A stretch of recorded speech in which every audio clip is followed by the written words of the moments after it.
This episode is brought to you by Battlefield 6.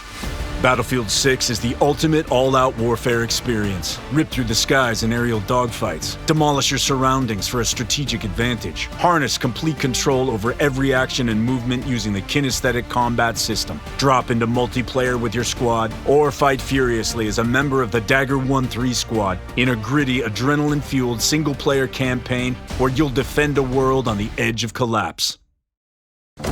The detective said missing kids usually come home. What happens when they don't? Based on a true story. Police looking for John Gacy. We discovered bodies. By the looks of it, they're younger men. The things he did to those kids. He's sick. The system failed these families. Devil in Disguise, John Wayne Gacy. Streaming now, only on Peacock. Do you know how many there are? Up to you to find out.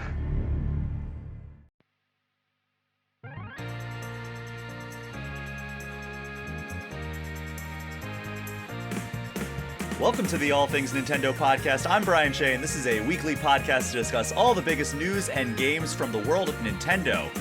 It is Pokémon Legends ZA week, so we will be talking a decent bit about our impressions of that game, but another Pokémon game is also celebrating its birthday this week, so we'll be doing a deep dive into the making of Pokémon Gold and Silver, as that legendary duo of games turned 25 years old this week. Joining me for that is your friend and mine, Pokemon Master and Doctor Extraordinaire, Ben Richlin. Ben, how are you doing? I'm doing very well. How are you, Brian? I am doing well as well. It is a super busy season. I got my copy of Pokemon Legends ZA the morning of this recording, so we're not going to have a full-on review. Nintendo is unfortunately still not re-added us to the pre-launch distribution. So as a result, we won't have a full review discussion here, but we are going to give impressions. I've put about 4 hours into the game, so we'll be talking a good bit about that in this first segment, and then we'll jump over into talking about Pokemon Gold and Silver in the main segment. But there's also a couple news stories we're going to touch on, as well as another game that I've put a few hours into that hit Switch this week. So we have a lot to cover over the course of this, but Ben, you went to Comic-Con. We don't have a ton to really talk about coming out of that. There were some cool Marvel TV trailers and news and everything that came out, but talk to me about the experience. You're a guy who lives in the greater New York area, aka New Jersey. I do. So you've been to New York Comic-Con. How many Comic-Cons have you been to in New York? So this would be my 7th. Okay. This is my first time coming back to it since before the pandemic. So right. I hadn't done it in 6 years, which is a weird number to say. And it definitely has changed. It feels like it's not, I don't know, it just doesn't feel as fun. Maybe I'm just getting old. I don't know. Maybe. I mean, we're all getting old, Ben. I think. Yeah. It's not a possibility that I'm getting old. We are getting old. Look, it's just strange that they have a Walmart booth and they have like an eBay booth, and just it's odd. Yeah, I mean, you messaged that to me over the weekend, and like, it is a bummer, but it's also like kind of what I told you is like, it's kind of the result of what a lot of us have experienced, whether you're a Pokemon fan or you're an anime fan or anything. It's the mainstreamification of all these previously niche hobbies. Like comic books, like even 15 years ago, were not anywhere near like the mainstream consciousness that they are today. Right. So that's why you have these giant corporations jumping in, like Walmart, like eBay. And yeah, it does kind of impact the vibes, I would imagine. It's just so strange. Like, I don't want to say like, well, in my day it was blah, blah, blah, blah, blah. But like, even seeing certain things like Pokemon cards have become like the number one thing now. And it wasn't that. Yeah. And I don't want to sound gatekeepy, but it felt a lot better when it wasn't the number one thing. Because now it's just all about, well, is it getting graded or is it not getting graded? And like, those were things that I saw at booths and stuff. Like, that's why eBay has a booth and everything like that, Mm-hmm. because of just how that has soaked up the volume. Like, when I think of Pokemon cards, I think of putting them in a binder and, yeah, somewhat grading them, but also playing the card game. Not just, like, straight up slabbing. I don't know. It's hard. It's hard for me to articulate it all. No, it just doesn't like I feel said, like you're like kind of small, fun little club that it once was. Now it's kind Yeah. of like corporatized. Capitalism has taken full hold of it. Exactly. It's too mainstream. Things have become too mainstream. I will say, though, like, the parts that were really great were really great. Like, getting to see those Marvel trailers in the Marvel panel, I think, was just like, yeah, you'll see trailers online and stuff, but, like, the panel was just very electric. I think it was done very well. And I got to see some cool DC stuff as well. And so, yeah, there were pluses and minuses. Will I go again? I don't know. We'll see. It's interesting because, Charlie Cox, the guy who plays Matt Murdock / Daredevil in the Daredevil TV shows, the last time, or the only time I've been to a New York Comic-Con was when they were promoting Daredevil Season 3 on Netflix. So I actually saw him and Vincent D'Onofrio up on stage, similar to how you saw. Yeah. And I got to meet them afterwards, and they signed a poster. And Vincent D'Onofrio said, "I met a Dr. Ben once. He used to sell me acid." And I'm like, well, it's not the 60s anymore, Vince. And he said, that was the 70s, but a pleasure meeting you, Dr. Ben. Wow, you insulted him by calling him old. A little bit, but I consider it a good interaction. But actually, it's funny that you say that, because there was a little bit of video game talk with Charlie Cox. He was interviewed about, I think, about Claire Obscure. Right? Yeah, he's the lead in that game. Yeah, and like, I think somebody said to him, like, "Oh, Glenn Powell's a big fan of that game, and he wants to play the lead." And he's like, "Great, he's gonna take my lead," like if they do a movie or something. So. I mean, if you've played Claire Obscure, you know the only choice is Robert Pattinson, because he looks just like the main character of Claire Obscure. Yeah. So, I mean, that would be the obvious choice. But, I mean, outside of Charlie Cox, who is literally the lead in the game and is also a Hollywood actor. So, I mean... He hasn't played the game yet. Well, I mean, he's already lived it, so... Yeah, he's lived it, so yeah. But, yeah, New York Comic-Con, it regardless of kind of the commodification of all of our hobbies, I think it's still probably a really great time, right? Yeah, like, I think it's definitely one of those things where it's better with friends. Like, on Friday, I went with one of my best friends, and she did some cosplay as one of the K-pop Demon Hunters characters, and she had a great time. And it's nice to see her having a great time. It's nice to see my friends having a great time. Of course. So, look, if I go again next year, I'm dragging your ass there. Hey, I want to go. I wish I could have gone, but it just didn't work out with the timing and everything. But well, let's make it happen next year. We are hoping that we'll be both going to MAGFest in January in National Harbor, Maryland. So that's very exciting for me. As long as no surprise trips or assignments pop up on my end, I have that marked off as PTO, that I am going to be, out of office and visiting one of my favorite gaming expos of the calendar year that I haven't been to since like 2014, I think. So it's been I've never done it, and I'm doing something pretty high profile for it. Yeah. What has been your experience with it? It's great. I mean, again, I haven't been there in over a decade, so MAGFest is it's so focused on gaming, but also music. So it's like you get a lot of cover bands. Like, you can just walk through. It takes place at this hotel, and you just basically walk through, and you can see live music at pretty much any time of the day. There's like rooms that have like smaller bands playing, and like it's like, okay, this band's just playing like metal Mega Man covers, and then this other band is playing like Persona music or whatever. And then they usually have like speedrunners. One of my favorites is Bit Brigade, which is a speedrunning. They have a speedrunner come out on stage, and then they have a live band play the soundtrack of the game that he's playing as he speedruns, which is super cool. I've seen it for the original Castlevania, and I've seen it for the original Legend of Zelda. And that was super cool to see. And then they'll have a main stage. And the one time that I've gone to the main stage, it was for Nobuo Uematsu, the composer of like the old school Final Fantasy games. He had his rock band performing, which was incredible. Cool. And I got to meet Uematsu because of that. So yeah, I mean, it's really awesome. There's a giant free play arcade in there. There's a giant like kind of like exhibitors, like the alley, I forget what it's called at like Comic-Con, like the Merchants Alley or whatever, where it's like it's just a bunch Rock of shops. Island. Yeah, so a bunch of shops lined up, and you know, I think I got my copy of Pokemon Leaf Green there back in like 2012. Wow. Before it skyrocketed in value. And then you be prepared to hear a lot of Colossus roars from the original X-Men arcade game.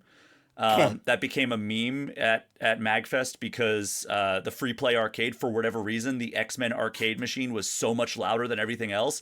So again, all hours of the night, you could go in this 24-hour free play arcade, and no matter what was going on, you could be standing next to the Star Wars arcade cabinet, and across the entire thing, or the pinball machines even, how loud they are, you would hear the Colossus roar just echoing through the entire hall. So it became kind of a call and response at MAGFest, where you would hear somebody in the distance go, "Oh," and everybody would just respond back with that same thing, to the point that the hotel that hosts it, in like the common areas where it's not like the convention center area, had to put up a sign with Colossus doing like the pose and a giant circle and X through it. Like, do not do the Colossus roar in this area. You're disturbing the other guests at the hotel. That's pretty great. That's pretty great. So I'm going to be there because Johnny Gioeli, my buddy, is going to be doing a concert there. We're doing a live Crush 40 experience. So Johnny's going to be playing with a live band. So Crush 40, for people who are unaware, is the band that did a lot of the modern Sonic music. So like Live and Learn, which is the biggest hit, but like Open Your Heart from Sonic Adventure 1, What I'm Made Of from Sonic Heroes, as well as the Sonic Heroes theme. Just down the list, all of the amazing songs that the kind of like power metal style of music that we got in like the early 2000s all the way up to like the mid 2010s. Right. And so we're going to be doing a Crush 40 experience. So it's going to be Johnny with a live band. And there's going to be some surprises as well. We're putting together the set list and everything, and everybody's practicing, and we're all really excited about it. Yeah, the big surprise is I'm coming out on stage and everybody's going to boo me and throw tomatoes my way. That's well, not really a surprise anymore, but yes. You'll be crowd surfing. So that's super exciting. That's amazing news that Johnny, who, you know, has been he's not in the games industry. He's not really even that big of a gamer, but he is beloved in the industry. He's beloved in especially the Sonic community. Like he's, you know, he's the sound of Sonic. He is. He's like up there with like the composers of the classic games, and Jun Senoue, who has been with Sega since the early 90s and doing sound for them, and also the guitarist of Crush 40, which it doesn't sound like he's going to be a part of this, but he will, you know, it's going to be music that he helped write. So really exciting stuff to hear that Johnny's going to be there, and I'm super stoked to go to MAGFest and see him live. I've seen him live one time before, and that was for the San Diego Comic-Con anniversary party that they did, where they announced Sonic Mania and Sonic Forces. Yeah. So I saw him perform. The 15th anniversary or something like that. I think it was 20th, maybe. Or 20th, yeah. Something like that. It was or 25th. I don't know. It was 2016 or 2016. So that would have been the 25th anniversary. Yeah.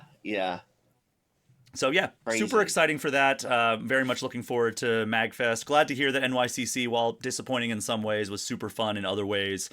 I don't regret going. Good. Yeah. I mean, I'd like to go again next year, but you will. You 100% will, because that is the only way that I'm going to go. So can't have one without the other. All right. Well, I will mark it on my calendar.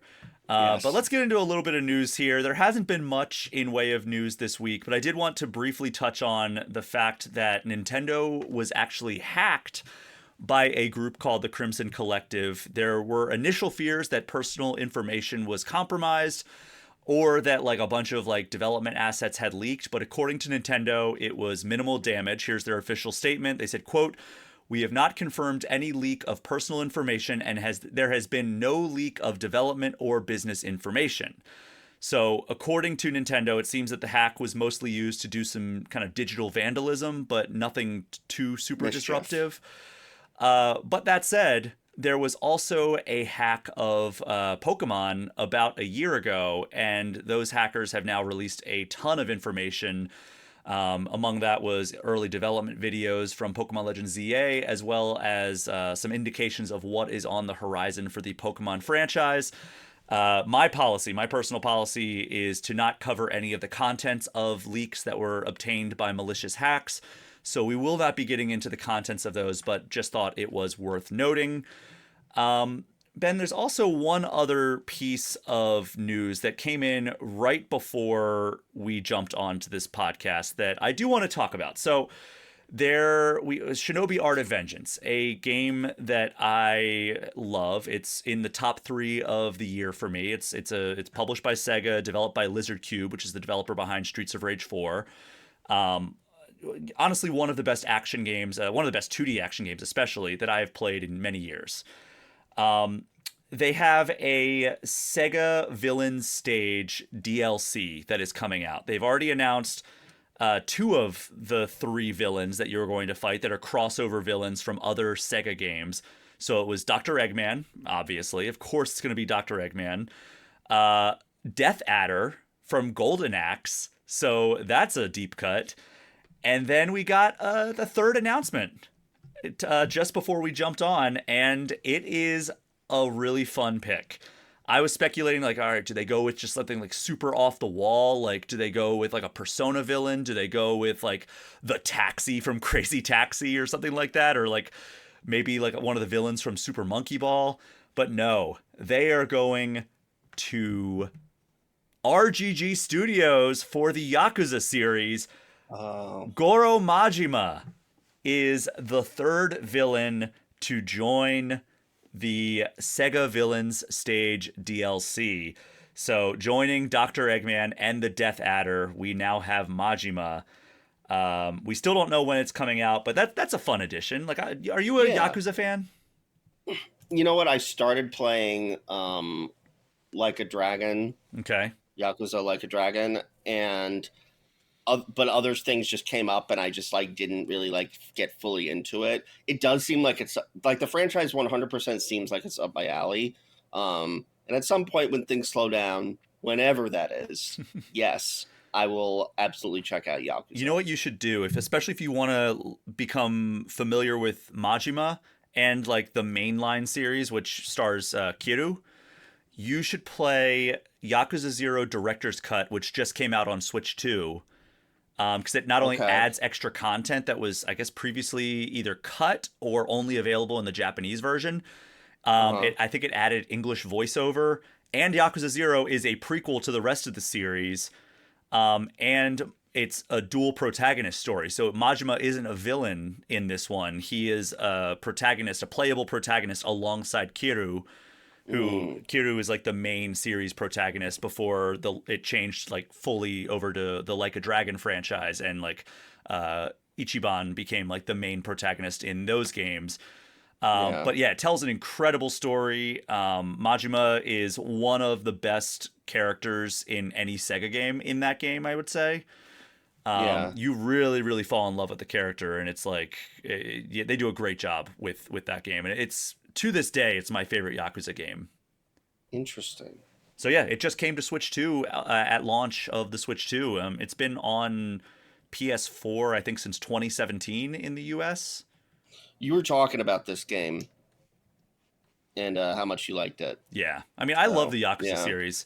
What I've played of it, I've only played 4 entries, but it's a fantastic series, and that's the older games like Yakuza 0 before the Like a Dragon kind of Ichiban games started. it's all action. It's not turn-based combat the way that the Ichiban games are. So definitely my recommendation would be to jump on that Yakuza 0 if you want. But you were also talking to me about how much you really like Shinobi. Yeah. Shinobi is incredible. Those are both amazing games that Sega has put out recently. Art of Vengeance, again, one of my favorite games of the year. It's right now, before I haven't put enough time into Pokemon Legends ZA, which is going to be our next topic of discussion here, to really rank it yet. But right now, where things stand, Shinobi Art of Vengeance is my number 2 game of the year behind Ghost of Yotei. Right. So Ghost of Yotei, I was predisposed to like this because I love Tsushima so much. Yeah. I still haven't finished Metaphor. Oh man, that I'm like at the end of it. Well, I still haven't finished it. It's a long game, so it's not. It's a long game.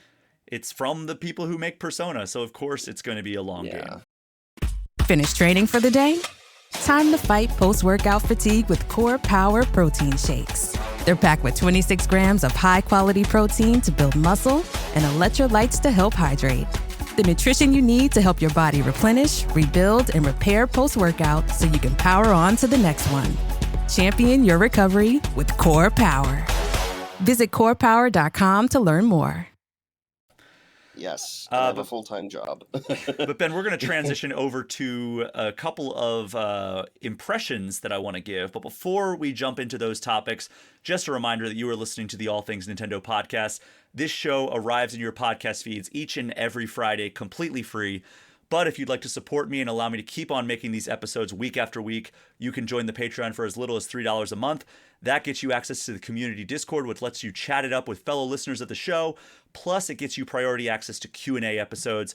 But there are also $5 and $10 tiers that get you things like early and ad-free episodes, plus shout-outs at the end of every show. Just go to patreon.com and search All Things Nintendo. Support from them, it's not an exaggeration to say that they are the reason I'm able to keep doing the show week after week. So if you would like to be a part of that, just head on over to the Patreon page and sign up for whatever tier you're able to sign up for.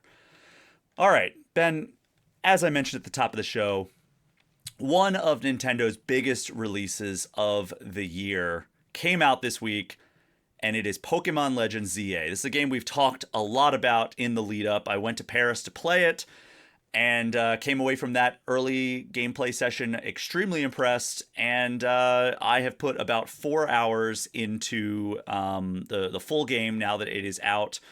And just want to talk a little bit about my impressions. I am still pretty positive, although I will say the opening is quite slow.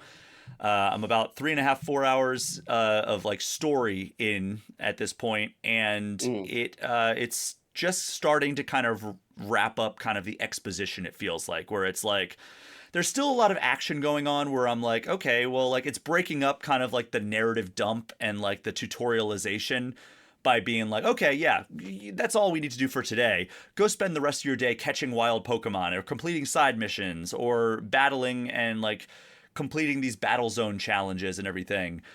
But it's still like, all right, you've done that. Good job. Now let's go talk to this character where you're going to learn another layer of like the gameplay loop. So It is a little bit of a slog early on, but they've definitely paced it better than the early hours of Pokemon Legends Arceus, which I remember I was 2.5 hours deep into Pokemon Legends Arceus and being like, this is just awful. Like this is like, I felt like regretful, remorseful that I had like signed on to do that review because I was like, oh my God, I hope the entire game is not like this, because it was just like just dialogue for hours and like very minimal action. But then once it opened up, it became one of my favorite Pokemon games ever. So that was the thing there. This is much more well-paced. It's just because it's more well-paced and interspersed with the action and like the actual gameplay loops, it's spread out over an elongated period. Do you feel like this would have worked better if we finally did something that Pokemon, the main series games, has never had? Voice acting. That's still one of the big sticking points for Pokemon, right? Like, it's like, why are we there? That's why. I would honestly be more on board with them revamping the audio from the Pokemon themselves, because it still feels so. I know that we are down this computers. path. We're so far down this path, and it's like we can't change it now because everybody knows what a Pikachu sounds like. Everybody knows what a Charmander sounds like. The little digitized cries that were necessitated by the Game Boy. Drowsy is blananana, blananana. Exactly. Yeah. So everybody knows that. So I don't know. It just feels weird that like we haven't made that leap over to having them like sound like they do in the anime, where it's like they come out and they say their name or they make the squawks that they make in the anime. That would actually be more annoying. You think so? Drowsy, drowsy, drowsy, drowsy, drowsy, drowsy. Like that's annoying. I think that a Pokemon trying to have a conversation with me while like saying its name constantly, I feel like would be obnoxious. I get that, but like, I don't know, maybe it just needs an upgrade in the sound quality so it doesn't sound like they're coming out, like the sound is coming out of like a synthesizer, right? Computers, yeah. Exactly. So that's the thing I would rather them, like make them sound like actual organic creatures, right? Like don't make them... The voice acting I was referring to was the human characters. Of course, yeah, and that's the other jarring thing, but I don't think that is as pressing to me or distracting to me as having the Pokemon sound the way they do. That said, I would be on board with voice acting. At the very least, I will say that they've upgraded their animations in this one. It no longer feels quite like Final Fantasy X on PS2 in terms of like the level of interactivity. I would say maybe they've reached like Final Fantasy 12 level, which is also on PS2, levels of interactivity between the characters. Sure. It's still like, hey, Totodile, do a tackle, and he just kind of runs up to the character or the other Pokemon, and then like a move comes out, like a move animation, more so than like he does like a lunge move. But it's more of like this effect doing like the impact. It's not, and like, hey, Totodile, do bite. And he doesn't go up and bite the other Pokemon. Instead, like the giant, like kind of hologram, superimposed image of teeth. Yeah. So like that, I still would like to see them upgrade. Like it's so jarring going from Ghost of Yote, where everything is so like impactful and physical and visceral, to seeing this. And it's like, okay, yeah, this definitely does not feel as connected. Like the characters feel like they're kind of just like independent of one another. Again, I'm very early in my playthrough, so maybe some of the more like the upgraded moves will be more involved in terms of animation, but the early stuff is not promising. For so long, it has felt, I would probably say since maybe not the DS era, but definitely the 3DS era, that each Pokemon game that has come out has been a step towards what they really want to do, and nothing has felt like really what they want to do. Yeah. Like we're not there yet. We're just taking steps towards there. And it felt like Scarlet and Violet was their first attempt to really do what they want to do, but it was a technical disaster on the Switch 1, and now the Switch 2 version is available. It's like, okay, I see where they were going for with this, but now Legends ZA is, I mean, and you know, it's a spin-off franchise if nothing else. So they had that license to experiment, but I don't know. Like this feels like I would say Arceus was testing grounds for what they were going to try with Scarlet and Violet, the same way that I would imagine that ZA is testing grounds for what they're going to do with the next generation of mainline. So Scarlet and Violet, I did play a little bit on Switch 2, and yes, runs far better. And I'm somebody who finished Violet on Switch 1. But if I'm looking and I'm playing, like, one of the reasons why I can't like sit down and play Scarlet and just like sit there and enjoy the ride is because it feels so barren and empty. That's fair. And my hope is that with Lumiose City, ZA, we're in a very urban setting. We're locked to one city, but it's got different like sections. My understanding is that it feels a lot like the Pokemon anime, which, yes, please give me that. Yeah, it does. My hope for Gen 10 is that it's going to be a lot like it'll be some like Pokemon will have finally realized what they want to do. No more half measures. Well, the thing is, like, the battle system really does make you feel like you're in an actual battle instead of That's like cool. the strategy of like a turn-based. And I love turn-based games, but like Yeah. it does feel like this is like that next like generational leap forward for the Pokemon franchise is installing some degree of real-time action. And this, I love the way the battle system works, where it's like there are like elements of positioning need to be like the right way, and like you have to like monitor your 4 moves on the face button, and like as soon as like while you're just running around, like you have to avoid moves as a trainer. So like if like Hydro Pump is coming your way, you need to like either sprint or dodge roll out of the way if it's like aimed towards you, like if you're standing behind your Pokemon that's in the crosshairs, or a rogue mega Pokemon, or wild Pokemon. If you don't have your Pokemon out, the wild Pokemon will attack you, and if you take on too much damage either in battle or by wild Pokemon or in like a boss battle, you can explode. black out, and you can wake up at a Pokemon Center and have to like start it over. So you don't explode. Even though some of those moves would definitely cause you to explode. Bodily harm. Yeah, you don't want to take a hyper beam to the face. Yeah. So with that, like I do really appreciate that like you also have to monitor like the cooldowns of each individual move. That's because cool. it's like all right, like, and you have to kind of play the long game. Like I don't really, in like the turn-based games, I don't use moves like Leer or Screech or Growl, like moves that lower lowering enemy stats or buffing your own, because it's like in a turn-based game it feels so precious every single turn, so or you're so overpowered in most of the games that you're just like, well, I don't need to do that, I can just use Vine Whip and take this Pokemon out in like 2 turns and they're going to do like minimal damage to me.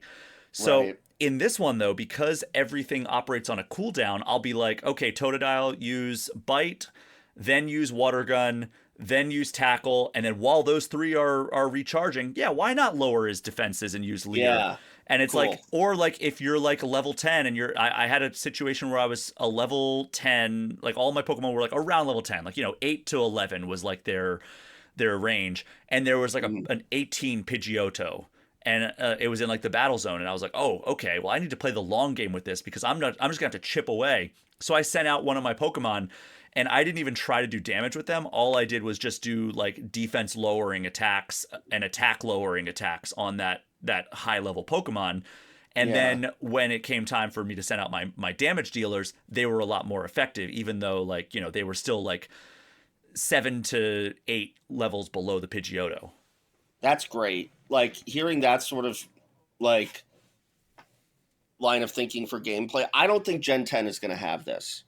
I think Gen 10 is going to go back to like the traditional turn-based. Yeah, but it's entirely possible. I'm giving it a 35% chance that we get this, or at least some degree of action, like real-time action in Gen 10.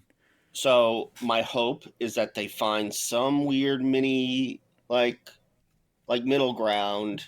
I don't know, because what you're describing to me as what's in Legends sounds like I'm going to really enjoy this change of pace. Yeah, for sure. And I love that, like, so by day you are out and like doing side missions, talking to NPCs. Like some of them are like there was one where like I went up to a person, he's like, oh, there's like this giant Bunnelby running around. Yeah. And he's attacking people. He's not in the wild zone. He's just out in this alley. Like, can you go help me take care of him?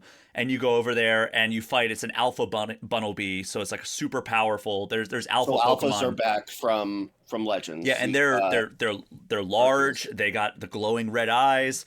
And there was an interesting little tidbit where they referenced, they're like, yeah, we heard about the like alpha Pokemon like this in like another region. I forget what the name of it was, but it was a long time ago. Yeah, Hisui region. Yeah. I wanted to scream Hisui at the TV, region. But yeah, it's cool that, and they did reference like the Galar region in one of the conversations that like I had with an NPC. So it's cool that they are referencing the broader Pokemon world. Yeah. So I'm really liking the interconnectivity of like the lore right now, where it's like they've referenced Legends Arceus, they've referenced Sword and Shield. I hear there's a museum also. Oh, that really? I haven't gotten to that references point yet. Arceus, like heavily. And this game takes place 5 years. I thought it was like very far after XY. This takes place exactly 5 years. That's confirmed. Yeah, it definitely feels like a near future release after the events of X and Y. So far, the cast of characters have been fun. It's funny because like when you go, during the day after, if you're not doing the side missions, you can use that time to either like go shopping, and like it's Paris based. Lumiose is based on Paris, so it's like very fashion oriented, where it's like there's so much character customization, which is great because we were locked to just school uniforms in Scarlet and Violet. Yeah, so it's cool that they have a lot of customization. I put on a cool little outfit on my guy. You can change around like hats, sunglasses, earrings, shirts, shoes, socks, pants, all that stuff, or like full outfits. There's something that I was reading, and it's not a spoiler. I just want to. Yeah, we are going to try to keep this as spoiler free as possible. I know we've talked a little bit about minor dialogue here and there. There's an interesting mechanic having to do with shiny hunting. Okay. Which is what a lot of people love. So, good news, bad news time. First of all, this game, you cannot disable autosave. Mm-hmm. Which is unlike the previous Pokemon releases that have had autosave. Which started with, I think, Sword and Shield. This is actually a very good thing, because that helps with shiny hunting. So apparently, if you run into a shiny Pokemon in the overworld, that Pokemon will always stay there, even if you leave the area or if the time of day changes, unless you knock out the Pokemon or the Pokemon, or you make the Pokemon run away. So, let's say you see a shiny Pokemon and it's in a area that you can't reach yet, you can come back anytime and get it. So it locks that Pokemon. Here's the catch, though. From what I was reading, the game can only store 10 shiny Pokemon. It's so strange. I guess that makes them extra rare, but... Yeah. But, I will say it is... I've had several Pokemon run from me. Interesting. They are, kind of like the more skittish, species, It was like a Pichu that ran away from me, when I tried to catch him. But autosave also only happens after a story beat or something like that. So you can still reload that. Got it. But yeah, so the wild zones are so far they're fairly straightforward and mechanical, but it is cool that when you enter a wild zone, you can press start or plus on your Switch controller, and it brings up a map of the wild zone, so you can try and poke around and see if there's hidden areas. But it also shows you a list of all either not a list, but silhouettes of the Pokemon that are in that wild zone. Oh man, you're making me. I don't want to work tomorrow. So you can actually be all right, well, I've caught 4 of the 5 Pokemon that it says are in here, so that encourages you to look around a little bit more. And sometimes you can't get to the area yet, because it's I don't have the ability to remove these vines, or early on you come up against some boulders that you can't smash, so you got to get a Pokemon with Rock Smash, and then you go back. So there's almost a little bit of a Metroidvania style thing there, because it's you go into a wild zone and you're oh crap, I can't get up there, because clearly there's some upgrade that's going to allow you to either glide or jump. And this is the old Pokemon games too. There were paths that you would be oh, I see a boulder there, or I don't have strength yet, and so it's sort of like that too. Yeah, so it's fun and rewarding in that way, and it seems there's going to be some sort of surf mechanic, because there's lots of water that I see, and I'm I can't get across there. Fast travel is, you don't have to have fly or anything like that. You can fast travel to Pokemon centers after you visit them, which is very helpful. And then at night, you go to battle zones instead of wild zones, and the battle zones are just going around and fighting Pokemon trainers. And they are where the battle zones were, or the wild zones were, right? I Like don't know if they're the like, same ones. become the battle zones? No, I think they're separate areas, if I'm not Oh, mistaken. interesting. They're just different regions get like kind of like quartered off, and with the battle zones, it's cool because you're going around and you can sneak up on trainers to like get like a preemptive strike on them. And if you hit them, like if it's a good enough matchup, you can actually knock them out on that one single blow. And there's also side missions that you can pick up within there. That's like you'll get like these medals that are based on like, all right, you knocked out a Pokemon with a normal type attack, or you like snuck up on a Pokemon and used a water type attack on them to knock them out in a single blow and things like that. So yeah, and then those can be used to the medals, I believe, can be used for buying TMs. Oh, okay. So it's another form of currency. And then also you can get TMs for helping the researcher do different tasks. And the research tasks are like another checklist where it's like, catch 3 fire type Pokemon. And then when you complete that task, you get like the reward points that keep you going. And then as you fill in the circle and level up your research level, you get a TM for every level that I've seen so far. So so like, and then once you catch like 3 fire types, it upgrades to the next level where it's like catch 5, then catch 8, then catch 12, then 15. So it's like you have incentive to keep on catching. So like there were like a bunch of Magikarp, and I'm like, all right, well, one, I want a really good Magikarp because I want to get a really good Gyarados.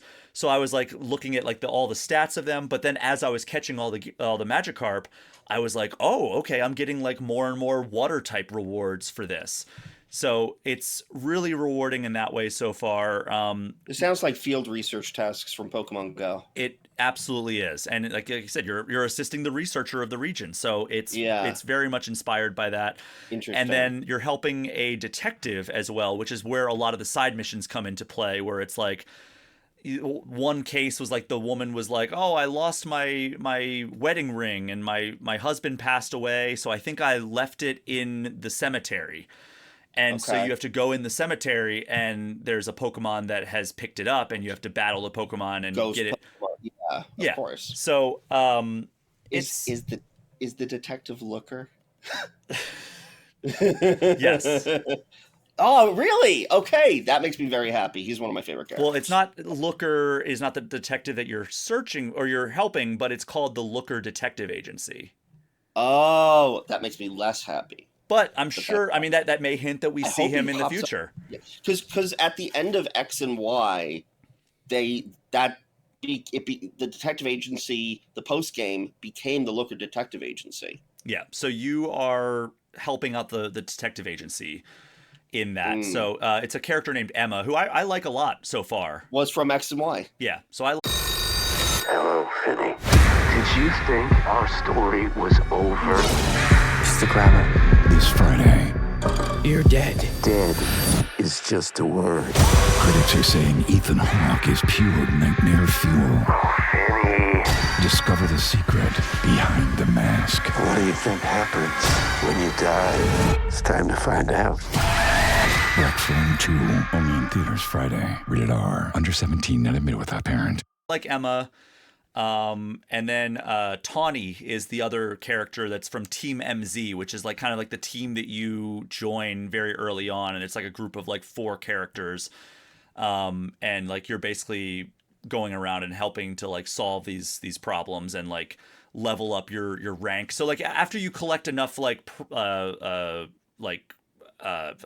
combat points, trainer points, battle points. So when you get 1,000 at your current rank, you start at Z, and then you have a promotion battle. And if you win that battle, it's like a mini boss battle. If you win that battle, you go up to the next one. So you're at Y, and then you go to the next battle zone the next night, and the trainers are all leveled up, and you have to fight them enough to get to 1,000, and then you get another promotion. And it's funny because a lot of the trainers have like grand ambitions, almost like they're politicians or like something, because they're like saying like, oh, when I reach rank A, I'm gonna do this for the people. Oh, and so like the first guy is like a taxi driver who is just like this lovable loser, and he goes, I've been a taxi driver, and when I become rank A, I'm going to abolish all other forms of transportation that aren't taxi. So it's like actually pretty funny. And there's another time that like made me laugh. Like there's a level of influence they will get. Yeah. So like okay. There was one research thing. I don't want to spoil it because it was very funny, but like she was like, I really want this Pokemon. And then you like trade her that Pokemon, and she reads like, okay, well, this is what this Pokemon does. And it's like, sometimes this Pokemon can be known to attack trainers. And the look on her face when she read that was so funny. She's like, she had like this look of like, what have I gotten myself into? Yeah. So the writing is actually quite clever so far, especially the NPCs. That's really good. That makes that like hearing that they put that sort of like love and thought makes it feel like you're actually in the anime or you're in the Pokemon world. Like that makes that is good world building. Have you run into AZ yet? Yes. Okay. That guy looks like he looks like the Home Depot skeleton that people put on their lawns during Halloween. It's very expensive. He's extremely tall, and he tells people he's 3,000 years old. That's what he did in X and Y. Yes, so he is he's quite creepy, but also very friendly. Yeah.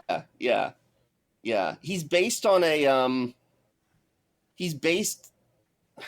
my understanding is that he's based on some sort of like Jewish mythology called the Wandering Jew. You can look this up. But like there's like some like actual like real world, not real world, but like there's some sort of like folklore parallel to him. Okay. I'm looking it up right now. I don't see too much right off the bat, but also his wiki page on the Pokemon fandom is quite extensive. But yeah, I am having a great time with Pokemon Legends ZA, and I will be sharing my full impressions next week's episode. But now that you have it in hand, you sent me a picture. I did. You have it in hand. How excited are you to dive in? I did dive in. Oh, I didn't tell you. So no, yeah, I thought you hadn't gotten to it yet. So I booted it up and I picked my eye shape and my hair color. Okay, there you go. You're ready to write a review. I'm ready to write a review. I'm ready for Game Informer now. Yeah, but so on Bulbapedia, AZ may be based on the medieval Christian legend of the Wandering Jew. Okay. He may also be based on the Mesopotamian king Gilgamesh. Oh, all right. Pokemon likes to take certain things and like toss it in and be like, some nerd will understand this. They do love that. Yeah. Like it's bananas. Pokemon's just bananas sometimes. Look, they'll add to the lore, but then they won't like provide like a full explanation of it. They'll just keep on adding more lore things, and then we have to watch other nerds who are nerdier than us make lore videos explaining all of it. I love it. It's crazy. I go down those rabbit holes all the time too. It's perfectly parallel to real life, where we don't sometimes have the answers to things. That's what Pokemon has created. What was Questions the first with no answers? What was the first franchise you did like those deep lore dives where you just found yourself in a rabbit hole reading or watching everything you could of like? That's a really good question. I mean, I feel like Pokemon's a big one. Not Sonic. Because Sonic, it's just sort of like what you see is what you get. And whenever they try to do lore, it's always a mess. And then they forget about it. Or then they try to like scrub it away, like Eggman Nega. Like, remember that guy? They are doing a more concerted effort on the Sonic side with having They Ian are. Flynn. Now they are. They now have a lore keeper. But like, I would say probably Pokemon. Okay. And maybe like I feel like a lot of it lately has been not lately, but like in the last like 5 or 6 years, Power Rangers. Oh wow, okay. Yeah, but the comics have really like fleshed out a lot more stuff. What about you? I think Portal 2 was probably the first one that I ever did like a deep dive into like all the Easter eggs and lore and everything. But Sure. in terms of like just reading wiki page after wiki page after wiki page, I think it was the Mass Yeah. Effect trilogy. Yeah. There's Yeah, just so much lore in that universe, and it's such a shame that it's been dormant for so long at this point. That's crazy that it's been so dormant. Like for Pokemon, I just remember like sitting in the computer lab in like summer camp, like summer day camp, where I would go to the computer lab and I would just go on Bulbapedia. Like this was early days of the internet, and everybody was just trying to figure things out. Like, did the legendary, like, who was the original Pokemon that led to like the legendary beasts and that sort of stuff.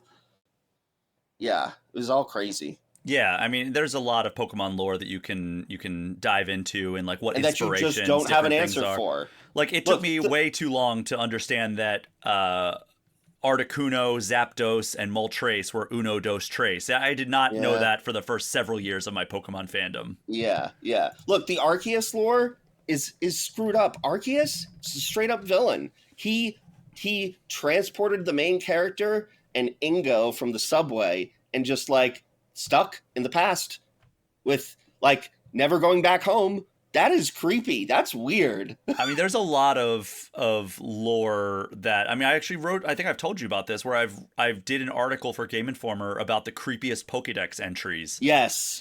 And I will never go near a Drifblim. Yes, do not grab a balloon in the world of Pokemon. Actually, my weight, I'm a little heavy right now, so I could be fine with the Drifblim. He only likes skinny people. Yeah, it did say he dislikes heavy children, which is the funniest line in Pokedex history. Evatel from X and Y. Yeah. Basically, the Pokedex entry of that one, I remember when that first came out, it was like, if he ever dies, he takes the entire planet with him or something like that. I'm like, wow, okay, that's dark. Gengar from Sun and Moon was like, if you run into this Pokemon, you have no chance. Just give up. Yeah. That's it's pretty intense. But yeah. I will give an update on my playthrough next week's episode. But for now, I'm quite positive. I think that Lumio City has a little bit of confusing design. It's not like the best designed like open area to run around in, but like it's not terrible. And everything else so far has been super fun. So looking forward to dicing it up more next week. And to piggyback off of what we just talked about, be sure to touch up on the Mega Evolution Pokedex entries, because they are vastly different from, like in X and Y, they were vastly different than what they were in Alola, because in X and Y, and I'm curious about how they are going to be in Legends, Pokemon were like happy to Mega Evolve, whereas in Alola, they were in pain. Like, it like the entries were saying like that they were like in excruciating pain for all the body morphs and everything like that. Oh, jeez. It's crazy. That's culture, man. That's terrible. Yeah. But that's available now if you'd like to check it out. And my impressions are based solely on the Switch 2 version. I've not checked out the Switch 1 version. Have you seen any videos of how it performs? I haven't, but I did want to ask one more question about Legends. Okay. If you don't mind. Go for it. We have the DLC that's coming out in January. Yeah, the Raichu DLC. Yeah, Mega Dimension, I think it's called. Did you play the DLC for Scarlet and Violet? I did not, because it was such a downgrade in terms of like resolution from any other modern game, like resolution and frame rate, that it actually gave me a headache going from Mortal Kombat 1 to the DLC of Scarlet and Violet, that I was like, nope, I am not going to do this. I might go back and play it now that I... That's what I was going to say. If you're on the Switch 2, look, it's worth playing. I thought that they were very good. Today I bought the DLC for Legends. Mm-hmm. I've already bought it, and you get the Pokeball set from Gold and Silver. Oh, so cool. Yeah, you get a little Pokeball set of that. That's fun. Are you going to get the DLC? Yeah. Or it's always hard to say, I'm going to definitely do this post-launch DLC that is like 6 months after the game has come out. Like that's a hard ask, but it is coming out in January, which is pretty light month. Yeah, we'll have to see how it all plays out. But yeah, I fully plan on playing the DLC for this, because it wasn't that I didn't want to play the DLC for Scarlet and Violet. You would have been violently ill if you did. I couldn't motivate myself to push through like readjusting my eyes to how technically poor the version of on Switch 1 was. Yeah. So I have not seen how the game runs on Switch 1. Legends, have you seen? No, I have not. So they didn't show you that in Paris? No, they did not. Everything pre-launch was Switch 2. I'll look after this. I'll update people next week on how the Switch 1 version runs. It'll probably, more people will have tested it out by then. And we'll have more data. We'll hear on complaints. That. Yeah, we'll I'm sure it doesn't run as well as it runs. It runs very well on Switch 2 from what I've seen so far. Like, I've not noticed any big performance dips or like screen tearing or anything like that. So, are you playing it handheld or on TV? I'm on TV. I'm a TV guy unless like I'm on a plane or something. Yeah. Legends, I think, and Scarlet and Violet, I played primarily handheld. I thought I was going to play primarily TV, and it just sort of became mostly handheld. I'm going to try to do TV for this. All right. Well, Pokemon Legends ZA available now if you want to check that out. Again, having a great time with it so far. Another game that I've had a great time with so far. I've played it on PS5, so I don't know how it runs on Switch. But there's a game that Devolver Digital just published called Ball X Pit. And it is, I would say, like, the best way to describe it is like the elevator pitch is like it's a twin stick shooter meets Breakout, like the brick breaking game, meets Vampire Survivors. Mm-hmm. And so basically, like, you choose a character. You start off with just one character, and then as you play, you unlock more and more characters. It's a roguelike, and you go back and forth all around in like an area where like enemies are coming at you in rows, and you have balls that you can shoot at them and do damage. And like some of them are just regular balls, other ones are like specialty. Like there's one that's like, I think your first character has like kind of like a spiky ball that he can shoot out every few shots, and that causes like bleed damage on them. And then every time you defeat an enemy, they will drop an experience gem, and you pick that up. And if you get enough of them, you level up. And when you level up, you can either upgrade an existing skill that you have or add a new skill. And like, so it's like by the time you get to like the first boss, you're like, all right, well, now I have like lasers that are shooting like horizontal or vertically. And then like I have a flame ball that I'm shooting out that's catching enemies on fire. And then I have an augment that like when I hit an enemy that's on fire, it deals extra damage. So like you're building out like your ideal loadout, and it's super satisfying to like have them coming at you in these rows, and like you'll see like, okay, well, I just defeated this enemy, so now there's like this perfect alleyway where if I shoot the balls up through there, that alleyway, it's gonna bounce around and hit like 20 different enemies before the balls come back to me. And then like, you keep upgrading. You can upgrade like your fire rate. You can upgrade like your defense.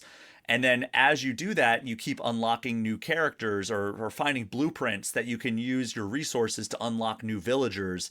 And then the other part of the gameplay loop is you go up in like, so like you're going down into like a pit in that, and that's where like the combat happens. Then you come back up to your village that's up on like this mountain. And in the village, you have like a farm and like a village that you're building, and you unlock new buildings that give you different perks. And then also like farmland where it's like, all right, well, I have this was like a plot of wheat, and this is a plot of, I don't know what like another example of like a crop, but like different crops and resources. And after every run, you get one shot of trying to harvest stuff. And so you have to like basically like puzzle bobble it, where like you aim and then shoot it, and it bounces around for a set number of seconds, and everything that you hit is stuff that you harvested in that shot. And then if you want another shot, you have to go play another round, and then you can use those resources to upgrade your characters, recruit new characters, upgrade your buildings in your village, all kinds of different stuff. So it's super fun. Sitting down, just playing like several runs of that has kind of become like an end of the night tradition for the last like week and a half for me. And yeah, so far I'm really loving it. And it's probably a top 5, maybe top 7 game of the year for me so far. Oh, wow. So I'm really, really having a great time. It's from a developer named Kenny Sun. And I mean, I'm not alone in it because I think we gave it an 8.75 in Game Informer. Wow. Let me see what the Metacritic is here. It's an 84 on Metacritic and a user score of 9.6. So it's okay. Getting pretty good acclaim. I mean, there's only a few reviews of on user, but based on 23 critic reviews, it's an 84.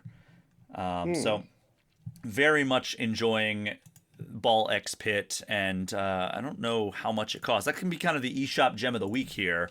But yeah, let's see what the cost is here for. I guess $20. It's $15.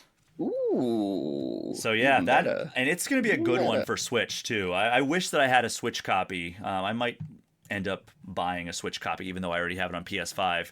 Because the developer did provide a code for this early, so we could check it out ahead of launch. And it's such a perfect plane game that I am absolutely going to buy a copy for Switch now.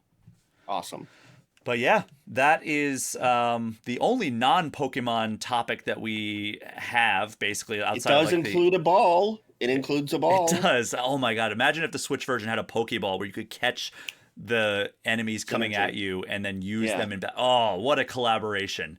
There it is. But if you are hoping for more Pokemon talk, I will have my full review of Pokemon Legends ZA next week. But we're also going to talk more about Pokemon in this next segment. So we're going to take our only break of this episode. And when we get back, we will be chatting all about the making of Pokemon Gold and Silver. We will be right back.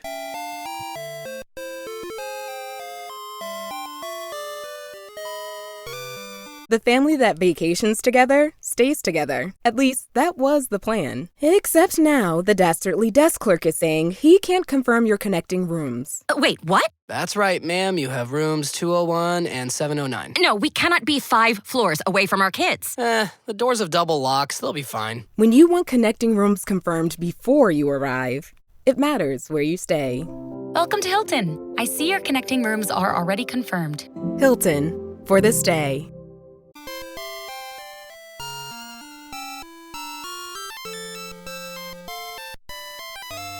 We are back, and one of the best games in one of the most popular series on the planet turned 25 years old in the United States this week. Pokemon Gold and Silver had the unenviable task of following up the phenomenon that was Pokemon Red, Blue, Green, and Yellow, and they not only lived up to the expectations, but they delivered an objectively better game. Ben, what was your first experience of Pokemon Gold and Silver? Oh my god. I remember laying in my room reading EGM, Electronic Gaming Monthly. This was like 1999, 2000? Yeah, 1999, 2000, and seeing like a Japanese screenshot of like Meryl fighting against a Snubbull and like them talking about Pokemon eggs, and then the title of that section was called Pokesex ? And just like them like explaining breeding and the mechanics and everything like that. Very 90s magazine of them. Very 90s magazine. And then I actually got to play. This was the first ROM I ever played. And this was my introduction to emulators. I had my own Dell computer in my room when I was a kid. And I was doing like this summer camp. And somebody like was like, "Oh, I've played the Pokemon game. I can put it on a floppy disk for you."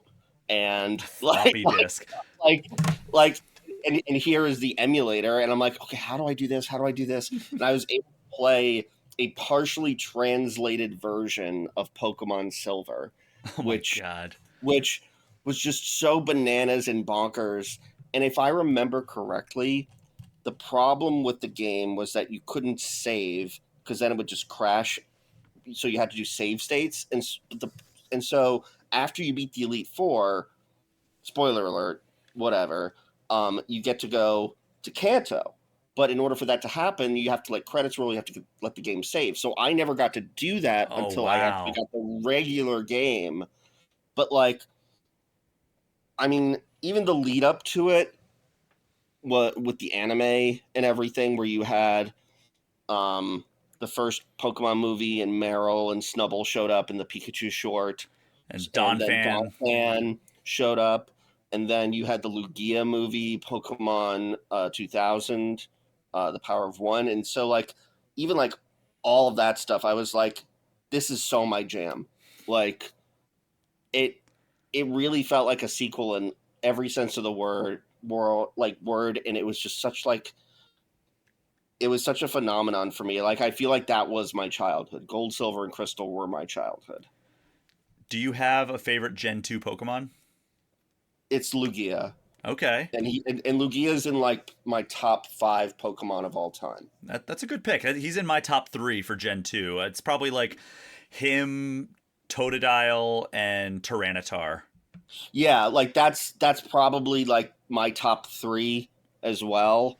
I have soft spots for like other ones. Like I think Scizor and Heracross are cool. Did I use them? No, but like they were kick-ass. Steelix, cool Pokemon. Just it felt like a real continuation, but it also felt like an ending. And it was planned to be an ending, from my understanding. Yeah, we'll get into that here in just a second. So what was your first experience with my it? first experience was actually way later. I've talked about it on the podcast how like I was, a Pokemaniac with Gen 1 and obsessed with it. It was my first RPG. It was the game that I got with my Game Boy Color. And I, played it nonstop, and then I fell off the Pokemon series. And you were in 6th grade. Probably, right? Something like that. I was in middle school for sure. Yeah. So it was either 6th or 7th grade. And I just didn't play any Pokemon games until X and Y. That was my big entry point back into the series. And then since then, I've gone back and played other ones. Like I went and played Omega Ruby, Alpha Sapphire, and then I played Heart Gold and Soul Silver. And that was my first time that I played through it. And it's just like, oh my God, this is like, I wish I never stopped playing Pokemon because this would have blown my mind as a kid. It blew my mind as an adult, let alone as a kid. Yeah. So did you play the original Gold and Silver or just Heart Gold, Soul Silver? No, I never played the original Gold and Silver. You're off the podcast.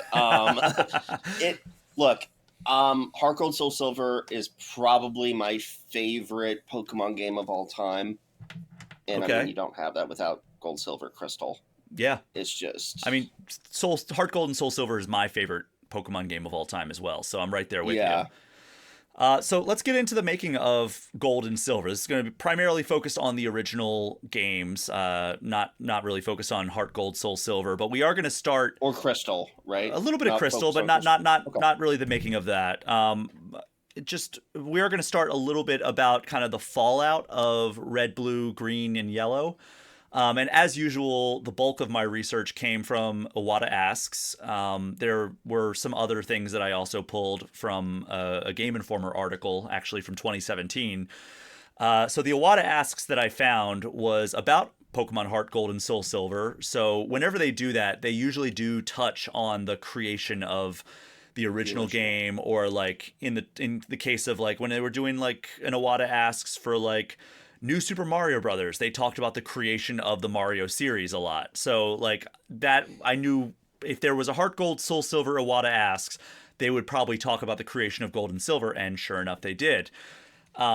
This conversation featured Satoru Iwata, who was the former president of Nintendo, talking to Tsunekaze Ishihara, who is currently the president and CEO of the Pokemon Company, and Shigeki Morimoto, who is the he's at Game Freak. He was a director at that point. The battle designer. He was the battle designer. So, yeah, battle designer in the early days. Probably the most valuable member of that team. Definitely up there in terms of like value to the team. Like it's probably like Satoshi Tajiri, the art team that created the Pokemon themselves, and Junichi Masuda, who was the composer. But for Red and Blue, he was a programmer and designer. Ishihara now obviously oversees all Pokemon happenings. So Morimoto was designer on Red and Blue and Gold and Silver, and he was the director of Heart Gold and Soul Silver. He also created Mew. Yeah, Morimoto did. Yeah, we'll get into that. He snuck them in. Yeah. So Pokemon Red and Green had hit store shelves in Japan in 1996 before coming over to the US as Red and Blue in 1998. And believe it or not, sales were actually extremely sluggish very early on. The team attributes this to having to push the release out of 1995. Development on the original Pokemon games actually started in 1990, so it was already a 5-year development cycle. So they were like, all right, well, we've got to push. We're not going to be ready for holiday 1995. So they missed the holiday shopping season, but they didn't want to wait till holiday shopping season 1996. So that caused them to release it in February of 1996, which Ishihara in this interview said it was, quote, the very worst time of year to release games. And Iwata also had concerns about Pokemon Red and Green releasing on the original Game Boy because he felt it was at the end of its life cycle. And here's a quote from Ishihara. He said, quote, that's why it was originally conceived as a game that would be developed for this new hardware. Then there were substantial delays in completing the title. Still, as a producer, when I saw the content of Pokemon Red and Pokemon Green, my personal feeling was that of all the titles I had experienced that I had played or worked on as a producer, this was of the very highest caliber. That is to say, I was confident that this was streets ahead of the crowd in terms of sheer enjoyment. But with the release date being what it was, I had considerable concerns about the title at first. And the result was that there were very, very slow start to the Pokemon Red and Green sales, but eventually the word of mouth and the Japanese manga caused the public to catch on, and Pokemon Red and Green ended up being massive successes, obviously. Ishihara said that the number of games they sold in a week started matching the number of games that they sold in the early months. And then eventually those weekly numbers became 3 to 4 times the sales of their first months. So it was just like a snowball effect. And it finally, this is how long it took, just for a little bit of point of reference, because, internet was in the very early stages then. So there wasn't like social media or anything to be like, hey, you should check out this Pokemon game. It finally became a #1 seller in Japan a year and a half after Red and Green first hit Japanese shelves, which was just in time for it to make its way west as Red and Blue, where it was also an enormous phenomenon, which is so wild. It took a year and a half for Pokemon to catch on in Japan. I guess they really loved Tetris and cigarettes. I don't know what else they had over there. I mean, they had all the games that we had back then, only 2 years ahead of time. Because back then, like, the localization just took so much longer, and like it was like there were also a lot of debates of whether these Japanese games would have a market in the West. Just last week we were talking about how, or not last week. God, what was the game? Never mind. That's something else that I was talking about. But like there was early on, it was for research that I was doing for another thing that I'm working on where. Sony originally didn't want to localize Demon Souls for the West because they thought like there wasn't an audience for it in the West. It was so like Japanese focused. And then obviously that was a massive miscalculation because, look at the Souls-like genre now. But on the Pokemon side, like after these sales started taking off and like all this multimedia started happening, the games just started flying off shelves, and that's where like the multimedia and merchandising empire started becoming established. And Ishihara, who was the producer of the original Pokemon games, started licensing Pokemon to basically like everyone who wanted it, and people bought up everything faster than they could make them. And this resulted in it becoming not just like a game juggernaut, but like just a worldwide merchandising juggernaut. And I'm going to ask you this, Ben. This is going to be a kind of a difficult question. From this era, do you have a favorite piece of merchandise? Of Pokemon merchandise? No, tell me your favorite Spider-Man merchandise. Of course, Pokemon. Oh, man. I mean, the cards are up there, sure. Like, I've got some pretty cool stuff because, I used to play competitively, and I used to staff events, and I used to travel the country playing and staffing, and so I've gotten some pretty cool things. other than that, it's gonna sound cheesy, but just my old original cartridges. Yeah. There's just something just so special about them. You're looking around for yours. I was seeing if I have it sitting out, but I think it's in one of my drawers over by my TV. Mine are in a bag in that closet in there. Like, there's just something so special about looking at that and remembering what that was. I don't know. I guess it would be that. Yeah. Pokemon merchandise, it's hard. There's always like some special stuff. Like I've got like the 20th or 25th or like some special anniversary like Lugia and Ho-Oh plushies over there on my couch and stuff. But like I've got this like little Bagon figure and everything, and he just wants to fly, so he attaches balloons to his body. And thankfully it's not Drifloon. Yeah, yes. So I don't know. What about you? It's the cards, 100%. Yeah. I had so many of those cards, and I wish I still had them because they'd be worth a small fortune right now. Not even a small fortune. They'd be worth a major fortune. And I still have mine. I'm extremely jealous of that. So following the success of Red, Blue, Green, Yellow, or I guess Red and Green in particular, Game Freak and the Pokemon Company began thinking about how they could push beyond that first generation. And the mission was to create the ultimate Pokemon game, which is funny because that's what Junichi Masuda told me was the mission with Sword and Shield when I went and did the Pokemon Sword and Shield cover story. But Ishihara acknowledged that he assumed that these would be the best Pokemon games the team would ever release, to the point that he couldn't imagine doing more after this. Yep. And as a result, they named them Pokemon Gold and Silver to represent these being like the best versions of the series. And here's the quote from Ishihara. Quote, "The reason that I licensed so many products and developed things like the trading cards and was basically to ensure that Pokemon Gold and Pokemon Silver were successful.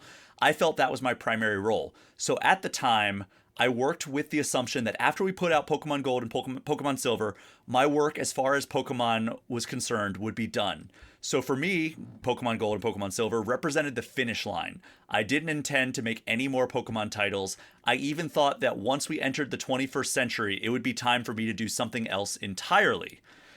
So they started work on Pokemon Gold and Silver right after the release of Red and Green, and Ishihara was so determined that Gold and Silver were going to be the final in the series that he didn't want the anime to happen when it did, because he did some research that basically told him that the anime adaptations of games don't tend to last longer than a few months. So he wanted to make sure that it ran concurrently with the release of Gold and Silver. So he wanted to delay the anime, but that ended up not happening because the Gold and Silver were planned to come out in 1998 in Japan in order to sync up with the end of the first season. But the team, which was led by Game Freak president and Pokemon creator Satoshi Tajiri, basically instead of focusing on Gold and Silver, they started focusing on creating Pokemon Blue for the West and then Pokemon Yellow for worldwide release. And here's what Ishihara had to say about that. He said, quote, "Pokemon Red and Green turned into such a phenomenon in Japan that we were requested to release them in America, but working on the overseas versions was going to set back the development of Pokemon Gold and Pokemon Silver even further." So I found a 2017 interview that Junichi Masuda did with Game Informer. And Junichi Masuda was the composer and a programmer on Red and Green before doing the same on Gold and Silver. And he talked about how hard it was to get Gold and Silver off the ground due to the financial strain of all things, which is crazy to think about. The Pokemon Company and Game Freak struggling financially. But there was a 6-year development cycle of Red and Green. So like, want some of my cards? They might help. Yeah, now I think they're okay though. So here's what Masuda told us in 2017. He said, quote, "After Red and Green came out and the follow-up games, we didn't have a lot of money. We were kind of out of money at that point because we had spent all the development funds and everything.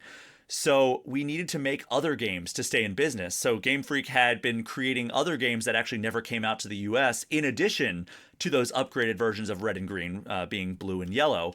And because of this, it kept pulling them away from their responsibilities with Gold and Silver. And because as it is to this day, Game Freak is an extremely small team. And that was even more true back then. Here's what Morimoto had to say. Said, quote, "At that time, we had very few programmers. That wasn't just the case for Pokemon Gold and Pokemon Silver, but for Pokemon Red and Pokemon Green as well. There were only about 4 programmers, and what's more, though we were creating games with a very small team, we were very greedy in terms of all the features we wanted to include in the games.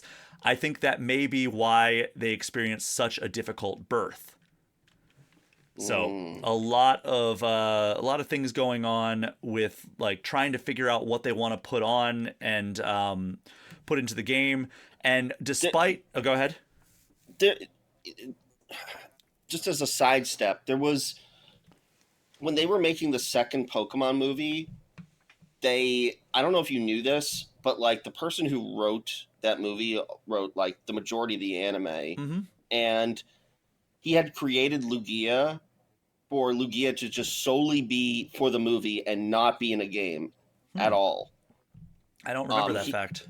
Yeah. So like, Did You Know Gaming did like a really good like history about like how the creation of Lugia basically drove this person kind of crazy. Oh, that's right. I have seen that. Yeah. Yeah. And it's just very fascinating. Like, just like the whole like way of how Pokemon handled certain things back then. It's just way different now, obviously. Yeah. So they had all these ambitions for Gold and Silver. They had this extremely small team. They were being pulled in all these different directions to try to keep Game Freak afloat, despite how successful Red and Green were. But they never scaled back any ideas or features from Gold and Silver. And here's what Masuda had to say in the Game Informer interview. He said, quote, "Development wasn't going as well as we had hoped it would. At that point, I kind of took over, and we decided to make the game based on Kyoto, and we sort of rapidly developed the game from that point on. We still didn't have a formal development style at the time. It was a more gradual process. That was all of us, just us trying our best, I guess." And he was kind of joking around, laughing when he said that. And to help remedy this, Satoru Iwata actually joined the team a little bit to help compress the graphic code, which helped them fit even more data on these cartridges, which we're going to get into in a second here. Tito's Handmade Vodka is America's favorite vodka for a reason. From the first legal distillery in Texas, Tito's is 6 times distilled till it's just right. And naturally gluten-free, making it a high-quality spirit that mixes with just about anything. From the smoothest martinis to the best Bloody Marys. Tito's is known for giving back, teaming up with nonprofits to serve its communities and do good for dogs. Make your next cocktail with Tito's. Distilled and bottled by 5th Generation Inc., Austin, Texas. 40% alcohol by volume. Savor responsibly. Here. Gold and Silver were first shown off at Nintendo Space World in Japan in 1997, and they were advertised as a generational leap ahead rather than the incremental upgrade as was the case with Pokemon Yellow, which was set to release a year later in Japan. And so rather than revisiting Kanto with the same monsters and just like iterative gameplay, Game Freak installed a ton of new Pokemon to catch with a new story and a new region to explore. And as Masuda had character mentioned, designs new that character were in that designs. Space World demo did not make it into like the final. Yeah, there's been a whole lot of that, of like monsters and characters that have not that were not out of that. But some of them, I think maybe like 2 or 3 of them ended up like in later games, like they were reused. It's very interesting if you go into that like Space World demo. Yeah. There's a lot of stuff that has come out about that. I didn't want to get too much into like leaks because we as we talked about at the top of the show. Yes. But there was a bunch of leaks that found like an overwhelming amount of cut content from Gold and Silver, which is funny to kind of fly in the face of what they're saying. It's like, hey, we didn't change the features at all. And it's like, but they did cut some content, it seems, based on some of these leaks. On the topic of Johto, so Masuda wanted another region of Japan to be featured in Gold and Silver. So he lobbied on the region being Kyoto. And he said, quote, "I knew I wanted to focus on towers, and those cities had those old kinds of Japanese towers, and that's where the inspiration came from. In that sense, it was a different approach for what we did in Red and Green, because we basically caring about the setting." And because of Iwata's involvement in helping to compress and optimize their source code, as well as a larger cartridge, Game Freak was able to include 2 whole regions in the game, as you had mentioned at the top, Ben. So when players finish Gold and Silver, an entire second post-game story campaign opens up where players return to Kanto from Gen 1 to not only take on the gym leaders, but also eventually challenge the player character from those games, Red. Just mind-blowing. One of the mind-breaking things that has happened. That's like a top 10 gaming moment for me of all time, even though I experienced it in adulthood.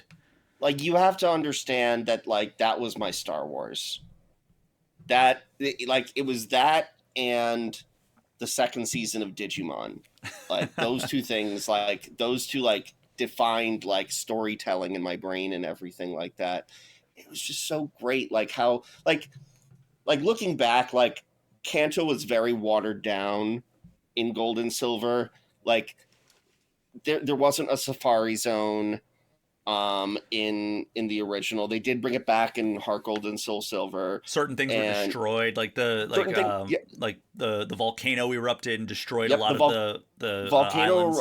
Yep, you couldn't get the 3 birds. You couldn't do, like, you had to get them from time traveling trading, and like, but the charm of seeing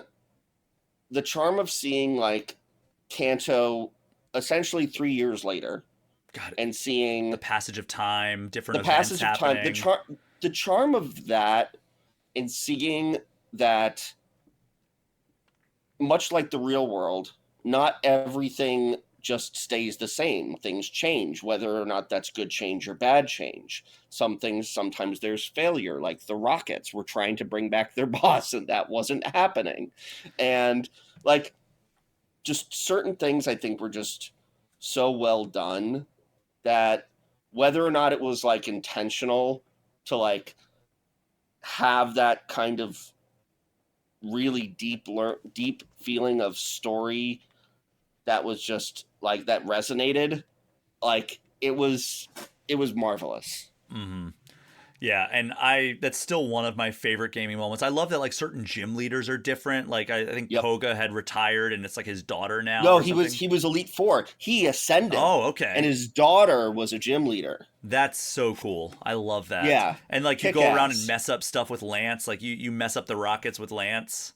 Yeah, and Blue, Gary, Green, whatever. He was like, yeah. So Giovanni was the gym leader here. I'm now the gym leader here. There's no other trainers here. There's just me and my giant Legos. Like, it was like, and that really, his gym was just filled with giant Legos.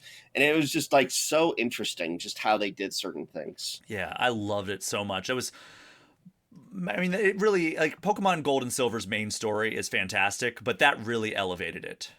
Lavender Town, Pokemon Tower, where all those Pokemon were buried, demolished, became a radio tower. Yeah. No longer honoring their memory. Yes. So, as I mentioned, like, the ability to compress their code down is largely attributed to Satoru Iwata, which in that Game Informer interview, Masuda just flat out called him a genius. And this was 2 years after his passing that interview took place, so it was still relatively fresh. And if you go back and listen to the Satoru Iwata episode that I did a few weeks ago, or I guess it's a few months ago at this point, you'll understand why he was such a genius. But another reason that they were able to do this was because they were able to use the larger cartridges from the get-go. So here's a quote from Masuda. He said, quote, "With Red and Green, this material was still back when it was running on 2 megabit cartridge. And halfway through the development, we upgraded to a 4 megabit cartridge. And as programmers, we were like, oh my God, double the space," which is hilarious to think of 4 megabits as like, look how much space we have. Meanwhile, I just installed an 8 terabyte SSD in my PC. Yeah. I could make a Pokemon game now, I guess. Yes. I'm a game reviewer, so yes. So that extra space allowed them to double the scope of Gold and Silver, and because they were developing for the Game Boy Color this time around, they could also show more detail in the sprites and inject color into all the characters. So Gold and Silver also introduced a bunch of new mechanics like breeding, as you mentioned before, held items, and then the ability to get Pokemon from your red, blue, and green cartridges. Meaning you can bring backward compatibility essentially. Yeah. So in Pokemon Red, Blue, and Green, Morimoto installed the Pokemon named Mew. Some would say as a prank to players. Because Mew was not available to be found anywhere in any version. The development team. What was that? I think it was a prank to the development team. Okay, I know it was after they debugged, because like Iwata was like, "Why did you create new content after debugging was done?" He's like, "I don't know, I just wanted to." I think it was a prank to Iwata. Like, I don't think it was so much as of a prank to the players. I think it was more of like, you're giving me a treasure to look for, and I'm going to look for it, even if it means like pushing this truck and not getting anything, or trying to push a truck and not getting anything. You have to go to Six Flags to get this? What? That's so crazy. Yeah, it was something that like people just didn't have a good way to get it. Like Game Shark. That was how I did. I had Game Shark or Game Genie or whatever, but it created somewhat of a craze in the early days of the internet because people were like desperately trying to figure out how to get Mew, and this was only exacerbated by the Pokemon the first movie, where Mew was one of the main characters, and like you had alluded to, it did lead to the famous under the truck theory, and it also led to like a lot of like internet like rumors. Yeah. Like that there were other Pokemon that were hidden. Like that you do this to get Togepi, or you do this to get Nido God, or you get this to Peekaboo, or just like a lot of like, or you do this to fight Professor Oak. Mm-hmm. Like just a lot of like weird things. I remember like going to a computer lab and printing these out. Yep. And just like, how do I do this? How do I do this? And it was just nonsense. That's exactly my experience with Mario 64. It's like I had like a binder where I would go to AOL keyword N64, and there were just codes in there, and I'm like, oh, well, people put it on the internet, it must be true. And back then, people actually thought if you put something on the internet, it was true.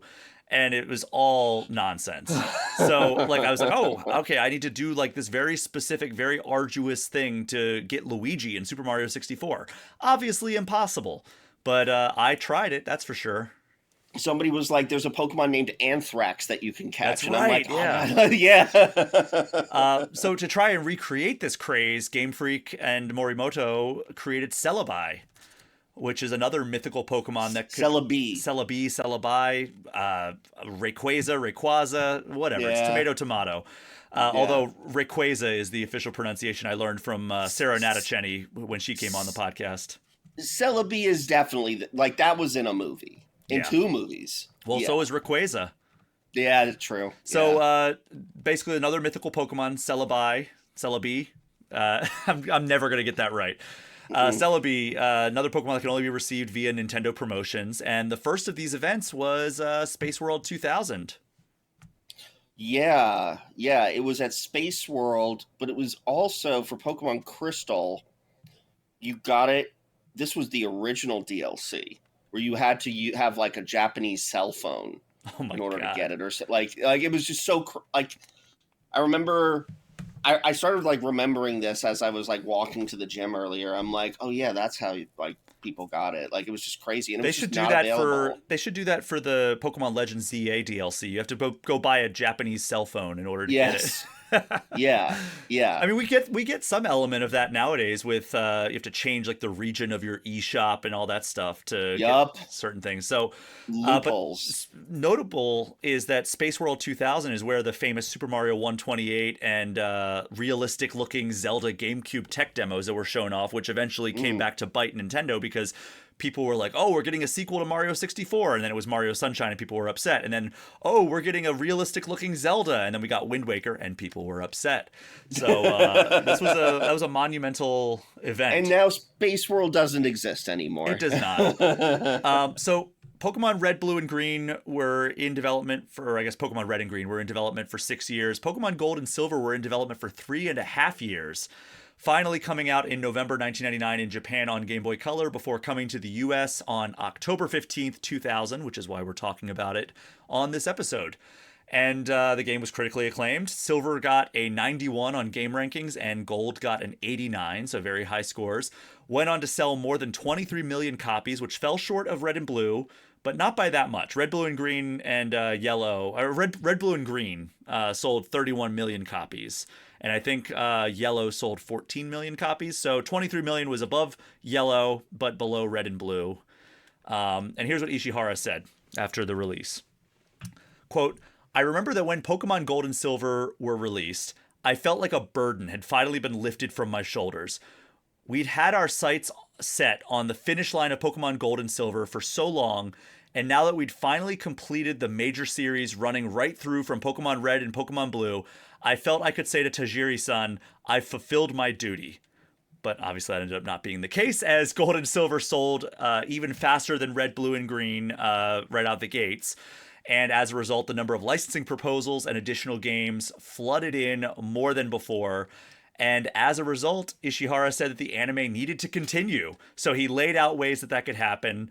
And to help coordinate all this influx of licensing requests, Ishihara went on to found the Pokemon Company to aid Game Freak with managing this exploding brand.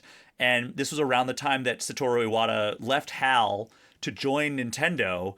And one of his first jobs was helping Ishihara found and establish the Pokemon Company. And here's what Ishihara had to say about that. He said, quote, "Game Freak really had their hands full and wouldn't have had the capacity to work on the next title. The necessity to properly gather together all of the strands of brand management and overseeing licensing led to the establishment of the Pokemon Company."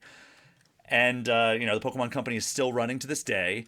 And to ramp up hype for the release of Pokemon Gold and Silver, Nintendo, Game Freak, and what would eventually become the Pokemon Company did a full-on multimedia blitz through the anime and also Pokemon the first movie, as we had mentioned.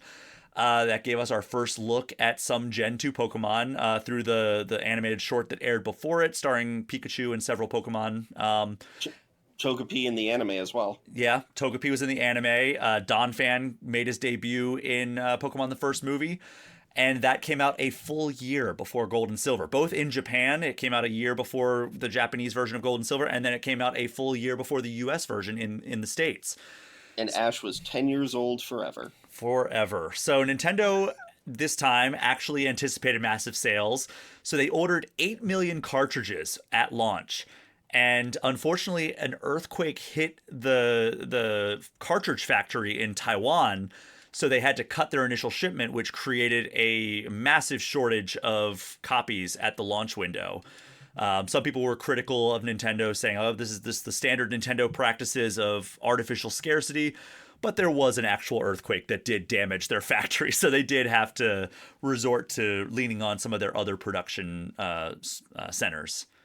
So in the time since the release of Gold and Silver, Pokemon Crystal was released in July 2001 in the US, which was essentially the Pokemon Yellow that it improved several elements of Gold and Silver, and it was kind of like the ultimate version of that game for a long time.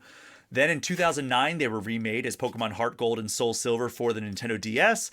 And then in 2017, Gold and Silver came in their original forms onto the 3DS. And to this day, they're among the most beloved Pokemon games of all time. And to this day, we still have no freaking official way to play them on modern Nintendo hardware.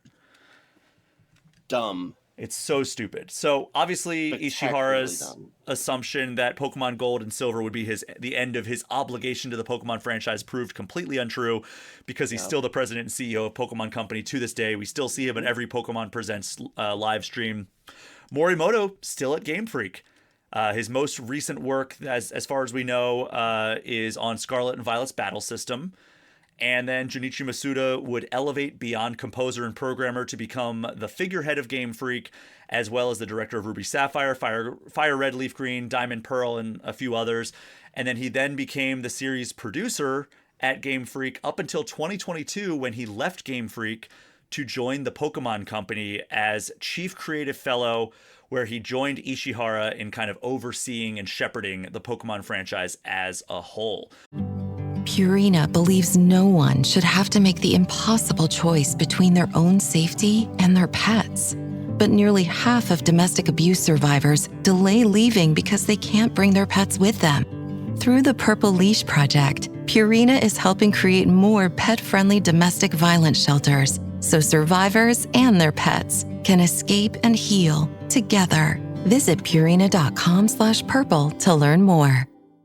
So Ben, you already said the Pokemon Gold and Silver are your favorite Pokemon games of all time, but it's not available anywhere on modern systems. Heart Gold, Soul Silver. Heart Gold, Soul Silver. Okay, so apologies there. But that generation is among your favorite, is your favorite in the Pokemon. Yeah.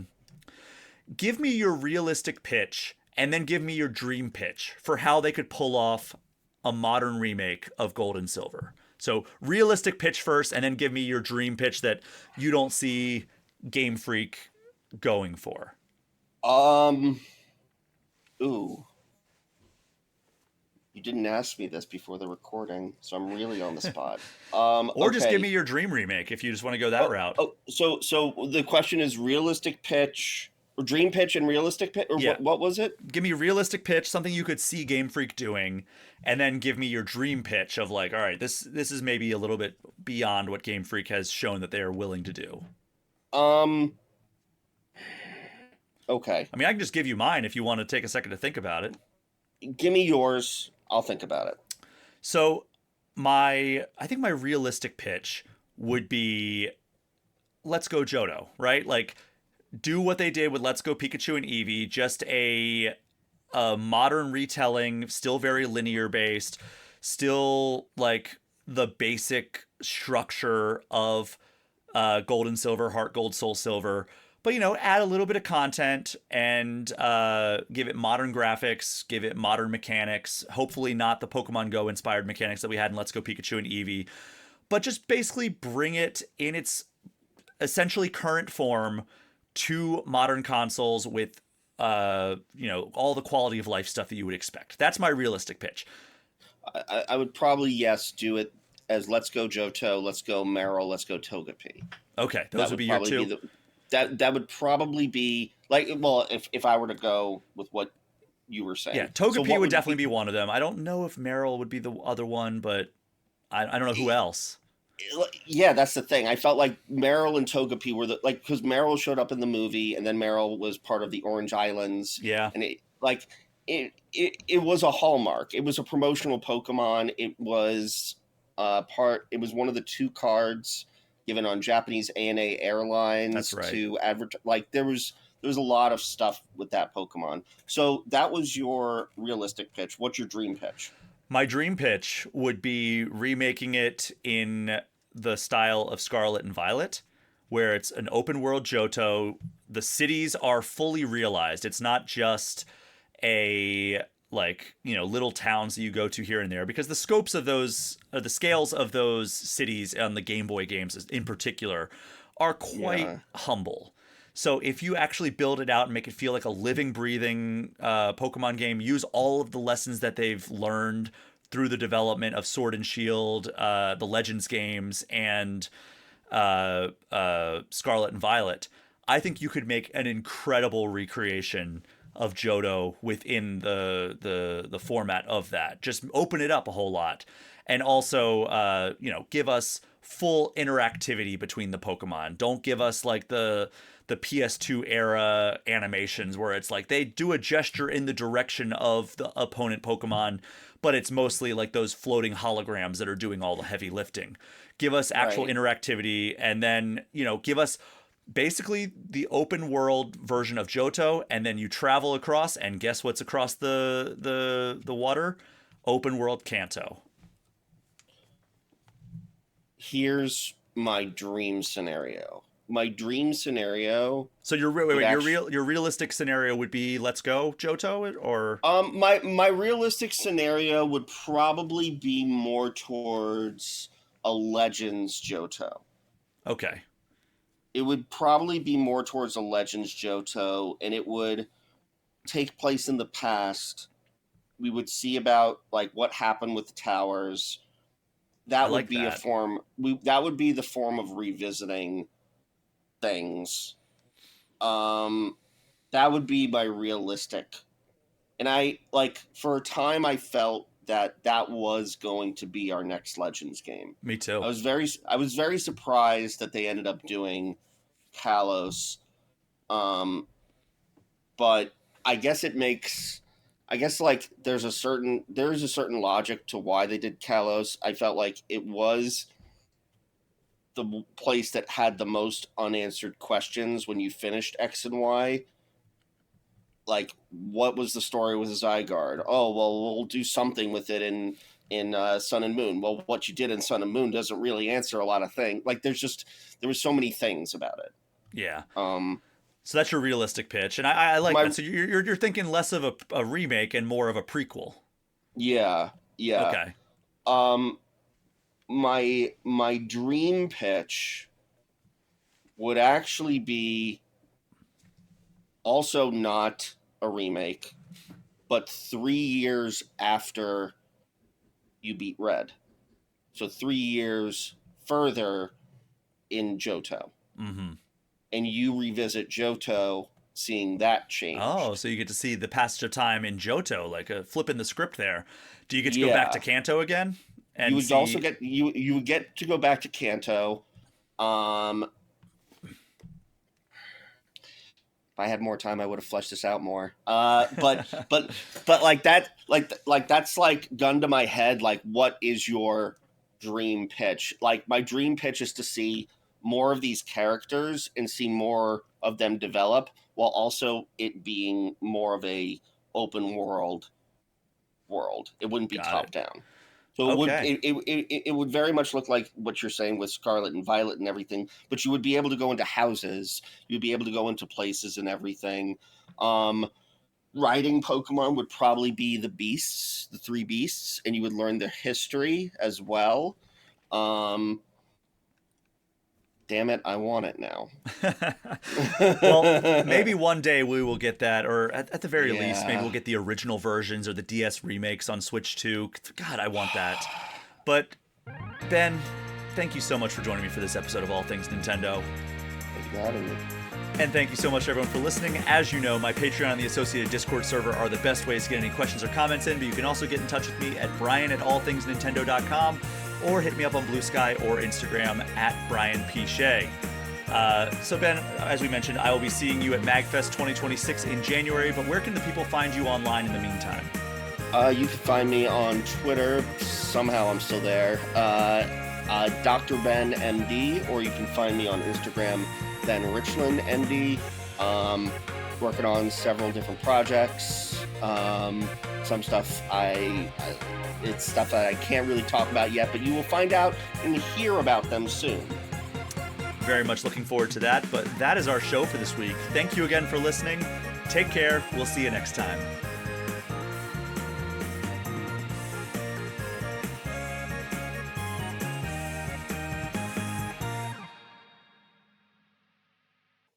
Hey everyone, thank you so much for listening to this episode of All Things Nintendo. Before we get out of here, real quick, I just want to give a special thank you to the $10 patrons of the podcast. Alex Stadnick, Andy Junkins, Ben Richlin, Chaps My Ass, Derek Sigmund, Dusty Beeman, Ian T. Clark, Jason Thompson, Jawar Hello, Johnny Five, Jose Villalobos, Joshua DeProy, Casey Radio Man, Cody Gibson, Creeper207, Paul at Drunk on Mako, Pratable, Rob McCann, Bobby Mac 265, Robert Sosa, Roberto Nieves, Roger Riker, Russell Sayer, Smithy Poo, and Zek 3 Swords Sama. Thank you so much for your continued support. You truly are the reason I'm able to keep doing this week after week. Hey there, I'm Hugh from Poderation.